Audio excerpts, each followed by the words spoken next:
पहले हम ले रहे हैं इंडेमनिटी। देखो इंडेमनिटी का मतलब ये हुआ कि जब हम मान लीजिए इंडेमनिटी आई से है तो आई का मतलब है इंश्योरेंस। हमने इंश्योरेंस कॉन्ट्रैक्ट जो इंश्योरेंस कंपनी के साथ किया तो कहीं ना कहीं इंश्योरेंस कंपनी ने हमारे साथ इंडेमनिटी का भी कॉन्ट्रैक्ट किया है। इसको हम इस तरीके से समझते हैं, मान लीजिए आप कोई इंश्योरेंस लेते हो, इंडेमनिटी का कॉन्ट्रैक्ट कैसे बनता है, मान लीजिए आपने इंश्योरेंस लिया तो इंश्योरेंस का प्रीमियम आप पे करेंगे इंश्योरेंस कंपनी को। इंश्योरेंस कंपनी क्या करेगी, उस प्रीमियम के बदले में आपको ये रिस्क देगी, इस रिस्क के अगेंस्ट सेफ्टी देगी कि आपको आपके एक्ट से या किसी अदर एक्ट से कोई भी लॉस होता है, मान लीजिए एक्सीडेंट हो जाता है, गलती से आप ड्राइव करते हो या फिर किसी नेचुरल कैलामिटी से आपको कोई लॉस हो जाता है, तो उस सिचुएशन में इंश्योरेंस कंपनी आपको क्या करेगी, पे करेगी। तो वो क्या है, कॉन्ट्रैक्ट ऑफ इंडेमनिटी है। तो इंडेमनिटी को हम इस तरीके समझते हैं, जैसे हम बात करें डेफिनेशन, जैसे फर्स्ट जो हाफ है वो इंडेमनिटी का है, सेकंड हाफ गारंटी का है। तो पहले इंडेमनिटी को हम समझ रहे हैं। सबसे पहले हम आते हैं डेफिनेशन में। One party promised to pay loss caused by the fault of himself or by conduct of the other party. The promiser will save him called the contract of indemnity under section 124। तो ये जो section 124 है बता रही है, जब एक party दूसरी पार्टी को जो लॉस होता है, चाहे वो उसके खुद के कारण हो या किसी अदर पार्टी के कारण हो, तो उस लॉस से उसको वो क्या करेगी, कंपनसेट करती है। तो वो कहलाता है कॉन्ट्रैक्ट ऑफ इंडेमनिटी कहलाता है। तो हमने डेफिनेशन को अंडर सेक्शन 124 हमने यहाँ समझा। फिर हम समझते हैं ऑब्जेक्ट। ऑब्जेक्ट क्या है, it is the main object of indemnity is to save the promise from the loss, की जो लॉस है उससे बचाना ही क्या है आपका इंडेमनिटी का पर्पस है। नंबर ऑफ पार्टी देखें, there are only two party. Two party का मतलब एक इंश्योरेंस कंपनी, इंडेमनीफायर और वो जिसको इंश्योर्ड है उसको हम कहते हैं इंडेमनिटी होल्डर। फिर नंबर ऑफ कॉन्ट्रैक्ट की बात करें तो इन दोनों के बीच में जो कॉन्ट्रैक्ट होता है वो सिंगल कॉन्ट्रैक्ट ही होता है, और जो टू पार्टी होती है उनके बीच में सिंगल कॉन्ट्रैक्ट ही होता है। नंबर ऑफ पार्टीज टू रहती हैं लेकिन कॉन्ट्रैक्ट सिंगल ही रहता है, नंबर ऑफ कॉन्ट्रैक्ट 1 रहता है। फिर हम बात करेंगे request of debtors. Request of debtors का मतलब ये हुआ, it is not necessary for the indemnifier to act on the request of the debtors, कि इंडेमनीफायर ऑटोमेटिकली अपने कॉन्ट्रैक्ट के अंदर काम करेगा, उसको किसी की रिक्वेस्ट की जरूरत नहीं पड़ती है। ठीक है ना। यहाँ पे हम इस तरीके से भी समझ सकते हैं, जब हम गारंटी को समझेंगे तो वहां पे जो रिक्वेस्ट फॉर डेटर्स की जरूरत पड़ती है, इसलिए हमने इस वाले पॉइंट को यहाँ पे बनाया। हो सकता है ये पॉइंट आपको अभी नहीं समझ आ रहा हो, लेकिन जब हम गारंटी से कंपैरिजन करेंगे इंडेमनिटी का तब आपको समझ में आ जाएगा। फिर हम बात करेंगे right of parties. Right of party की बात करें, an indemnifier can not sue a third party in his own name unless there is a no purity of contract, he can do so only if there is a assignment in this favour. कि यहाँ पे जो himself आया था या herself आया था कि जो इंश्योर्ड है और इंश्योरेंस कंपनी जो है उसको लॉस होता है उसके एक्ट से या थर्ड पार्टी के एक्ट से होता है, तो थर्ड पार्टी के अगेंस्ट उसको राइट्स होता है। तो यहाँ पे हम बात करें, a indemnifier can not sue a third party in his own name, है ना, कि जो थर्ड पार्टी के अगेंस्ट वो जो लॉस होता है उसके लिए वो अगेंस्ट स्यू नहीं कर सकता, मुकदमा नहीं कर सकता। क्यों नहीं कर सकता, कि he can do so only if there is an assignment in his favor, कि वहां पे यदि उसने इस तरीके का कॉन्ट्रैक्ट कर रखा है अपने कॉन्ट्रैक्ट एग्रीमेंट के अंदर, जो इंश्योर्ड है और इंश्योरर है उनके बीच में कॉन्ट्रैक्ट है, तब तो वो कर सकता है, लेकिन विदाउट कॉन्ट्रैक्ट वो उस काम को नहीं कर सकता, राइट ऑफ द पार्टी को यूज नहीं कर सकता थर्ड पार्टी के अगेंस्ट। फिर हम बात करेंगे एक्सिस्टेंस ऑफ डेब्ट और duty. The risk of any loss happening is the only contingent against which is indemnifier undertake the indemnity, कि यहाँ पे जो एक्सिस्टेंस ऑफ डेब्ट या ड्यूटी है, कहने मतलब ये हुआ कि जो लायबिलिटी अराइज हो भी सकती है और नहीं भी हो सकती है, किसकी, इंडेमनीफायर की लायबिलिटी अराइज यहाँ पे हो भी सकती है और नहीं भी हो सकती है, ये आपका जरूरी नहीं है। कंसिडरेशन की बात करें तो विदाउट कंसिडरेशन ये इंडेमनिटी का कॉन्ट्रैक्ट होता ही नहीं है, क्योंकि कॉन्ट्रैक्ट है, कॉन्ट्रैक्ट के लिए आपका कंसिडरेशन होना बहुत जरूरी है। सेक्शन हमने कॉन्ट्रैक्ट के अंदर पढ़ा था ना, सेक्शन 2D पढ़ा था, वहां पे कंसिडरेशन आया था।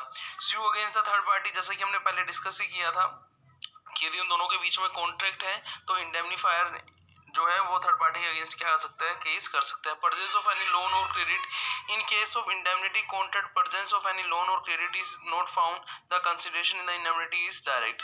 यानी मतलब ये क्या हुआ कि यदि हमने कोई इंश्योरेंस पॉलिसी ली है तो आजकल इंश्योरेंस कंपनी क्या करती है, इंश्योरेंस पॉलिसी पर हमें लोन भी प्रोवाइड कराती है, तो उस लोन का जो ब्याज है, जो लोन है, तो इन case of indemnity contract presence of any loan और क्रेडिट इज नॉट फाउंड, कि यदि इस तरीके का लोन नहीं लिया गया है तो वहां पे कोई सेट ऑफ नहीं करेगी इंश्योरेंस कंपनी, वो डायरेक्ट उसका जो कॉन्ट्रैक्ट कर सकती है उसके साथ। फिर हम बात करेंगे राइट ऑफ रिस्टिट्यूशंस। रिस्टिट्यूशंस क्या होता है कि जो हम इंश्योरेंस प्रीमियम पे कर रहे हैं पॉलिसी के अंदर, उस इंश्योरेंस प्रीमियम को वापस लेने का राइट्स क्या कहलाता है, राइट ऑफ रिस्टिट्यूशंस। कि जो इंश्योरर है वो इंश्योर्ड से जो प्रीमियम पे किया है वो यदि उसके बाद मिस हैपनिंग नहीं होती है तो क्या इंश्योरेंस कंपनी उसको प्रीमियम वापस लौटाती है? नहीं। The indemnifier has no right to get back the amount once paid. कि उसने जो प्रीमियम पे किया उसको वापस नहीं लौटाती है और इंडेमनिफायर को वो पैसा वापस नहीं मिलता है। तो हमने अभी किसे पढ़ा, इंडेमनिटी को पढ़ा। अब हम इंडेमनिटी का कंपैरिजन करेंगे गारंटी के साथ और गारंटी को भी समझेंगे। तो सबसे पहले मैं आपको गारंटी एक एग्जांपल दे देता हूँ। मान लीजिए कोई पर्सन है, वो मेरा फ्रेंड है, मैं उसको जानता हूँ, लेकिन वो किसी बैंक से लोन ले रहा है तो बैंक उसको नहीं जानता। तो अब बैंक ने मुझे कहा कि आप एज ए श्योरिटी अपने फ्रेंड की गारंटी दो, ठीक है ना। तो यहाँ पे जो मैं फ्रेंड के कॉन्ट्रैक्ट के बीच में जो मैं आ रहा हूँ, तो मैं एक श्योरिटी की फॉर्म में आ रहा हूँ, श्योरिटी मैं गारंटी दे रहा हूँ। तो इसके अंदर गारंटी के अंदर 3 पर्सन हुए, ठीक है ना। वहां पे 2 थे, यहाँ पे 3 होते हैं, और यहाँ पे कॉन्ट्रैक्ट भी कितने होते हैं, 3 होते हैं। पहले बैंक और उस पर्सन के बीच में, फिर उस पर्सन जो मेरा फ्रेंड है और बैंक के बीच में होता कॉन्ट्रैक्ट, फिर मेरे फ्रेंड और मेरे बीच में, और फिर मेरे और बैंक के बीच में कॉन्ट्रैक्ट होगा। तो ये जो मैंने आपको एग्जांपल बताया ये गारंटी का एग्जांपल है। अब हम इसको गारंटी में भी समझेंगे, दूसरा हम इसको डिफरेंशिएट भी करेंगे इंडेमनिटी से। जैसे हम देखें तो पहले डेफिनेशन के बेस पर देखें तो जो इंडेमनिटी की डेफिनेशन अंडर सेक्शन 124 थी, ये अंडर सेक्शन 126 है। It is a contract to perform the promise और discharge of his liability of a third person in case of fault. कि यदि थर्ड पर्सन कोई गलती करता है, तो थर्ड पर्सन मतलब फ्रेंड यदि कोई गलती करता है तो मैं श्योरिटी हूँ, तो उस कंडीशन में मेरी लायबिलिटी अराइज होगी, मैं उसके नॉन पेमेंट की जगह मुझे पेमेंट करना होगा। ऑब्जेक्ट की बात करें, it mean to be provide the assurance as to the performance of the promise as discharge और लायबिलिटी। कि यहाँ पे मैं एश्योरेंस दे रहा हूँ बैंक को कि यदि मेरा फ्रेंड पे नहीं कर रहा है तो मैं उसको पे करूंगा, ठीक है ना। तो यहाँ पे हम देखें कि वहां पे क्या था, इंडेमनिटी के केस में जो इंश्योरेंस कंपनी थी वो प्रॉमिस करती थी, और यहाँ पे प्रॉमिस कौन करेगा, यहाँ पे जो मेरे फ्रेंड्स का बैंक के साथ कॉन्ट्रैक्ट हुआ है वो भी प्रॉमिस करेगा, और मेरा जो बैंक के साथ कॉन्ट्रैक्ट हुआ है मैं भी यहाँ पे प्रॉमिस कर रहा हूँ इनडायरेक्टली। नंबर ऑफ पार्टी की बात करें, वहां पे 2 पार्टीज थी, इंडेमनिफायर और इंडेमनिटी। यहाँ पे 3 पार्टी है, principal, debtor, creditor and surety. पैसा जो उधार दे रहा है और जो पैसा ले रहा है, और मैं छोटी एज ए हूँ। नंबर ऑफ कॉन्ट्रैक्ट की बात करें तो वहां पे पार्टी 2 थी तो सिंगल कॉन्ट्रैक्ट था, यहाँ पार्टी 3 है तो कॉन्ट्रैक्ट भी 3 होंगे। पहला क्या, प्रिंसिपल, डेटर और क्रेडिटर के बीच में, फिर क्रेडिटर और श्योरिटी के बीच में, और प्रिंसिपल, डेटर और श्योरिटी के बीच में। जैसे कि मैंने आपको बताया था कि मेरे फ्रेंड का बैंक के साथ, बैंक का मेरे साथ, और मेरा मेरे फ्रेंड के साथ, जो 3 कॉन्ट्रैक्ट यहाँ पे होंगे। रिक्वेस्ट फॉर डेटर्स का मैंने आपको बोला था कि यहाँ पे हम इंडेमनिटी में तो इसे नहीं समझ पाएंगे, लेकिन हम जब हम गारंटी के केस में आएंगे तब हम इसको अच्छे से डिफरेंशिएट करेंगे। तो हम यहाँ पे इसको डिफरेंशिएट कर लेते हैं। जो श्योरिटी होता है गारंटी के केस में, वो क्या कर सकता है, वो रिक्वेस्ट कर सकता है किसको, डेटर्स को, कि भाई मान लीजिए मेरा फ्रेंड है वो पैसा नहीं दे रहा बैंक को, तो मैं बैंक को मेरे फ्रेंड को रिक्वेस्ट कर सकता हूँ कि तुम उसका पेमेंट करो, ठीक है ना। क्योंकि वो पेमेंट नहीं करेगा तो मेरी रेस्पॉन्सिबिलिटी या मेरी जो रेस्पॉन्सिबिलिटी अराइज होगी, बैंक को राइट्स हो जाएगा मुझसे पैसे लेने का, तो मैं रिक्वेस्ट कर सकता हूँ उसको। जबकि ऐसा जो था, जो थर्ड पार्टी थी, जब हम इंडेमनिटी पढ़ रहे थे, वहां पे थर्ड पार्टी से कोई लॉस हुआ है, मान लीजिए किसी ने आपको कुछ भी लॉस किया है, वो आपको पता नहीं है, इंश्योरेंस कंपनी उस पर्सन से थोड़ी लेगी वो। तो यहाँ पे तो हम रिक्वेस्ट फॉर डेटर्स कर सकते हैं गारंटी में, लेकिन हम इंडेमनिटी में नहीं कर सकते, ठीक है ना।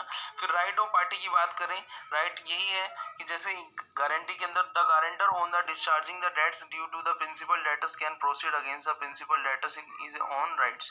कि यदि आपका जो डेटर्स है वो क्रेडिटर को पेमेंट नहीं करता है, तो उस सिचुएशन में मैं जो श्योरिटी हूँ, मैं एज ए गारंटर हूँ, तो मेरी लायबिलिटी अराइज हो जाएगी। एक्सिस्टेंस ऑफ ड्यूटी की बात आएगी, एक्सिस्टेंस ऑफ डेब्ट या duty which is guaranteed by the surety. कि जो श्योरिटी ने गारंटी दी है वो उसकी ड्यूटी है, उसको पे करेगा।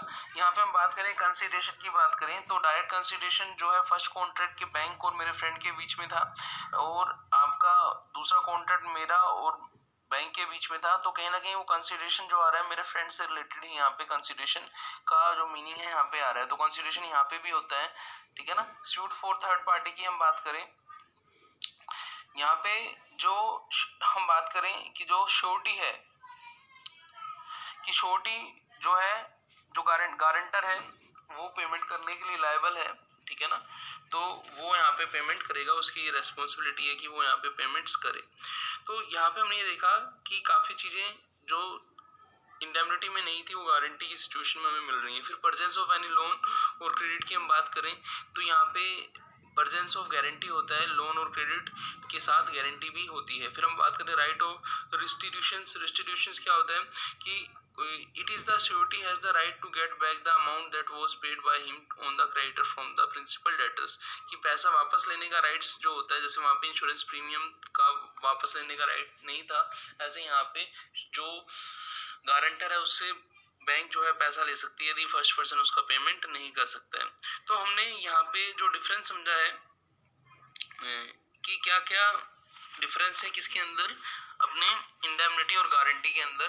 तो इन डिफरेंस के बेसिस पर हम एक पॉइंट और पढ़ते हैं, cessation of liability. Under the indemnity contract the liability ends when contract comes and in the contract of guarantee it is ended if any change is made in the condition of the contract. तो होता क्या है, जो indemnity रहती है उसके अंदर जब कॉन्ट्रैक्ट पूरा होगा तो इंडेमनिटी ऑटोमेटिकली क्या हो जाएगी, पूरी हो जाएगी। जबकि in the case of guarantee के केस में जो आपका कॉन्ट्रैक्ट है वो तभी पूरा होगा, कॉन्ट्रैक्ट तभी चेंज होगा यदि हमने उस कॉन्ट्रैक्ट के अंदर ड्यूरिंग द इयर्स कोई चेंज किया। तो यहाँ पे हमने इंडेमनिटी और गारंटी को समझा और मिलते हैं नेक्स्ट वीडियो में।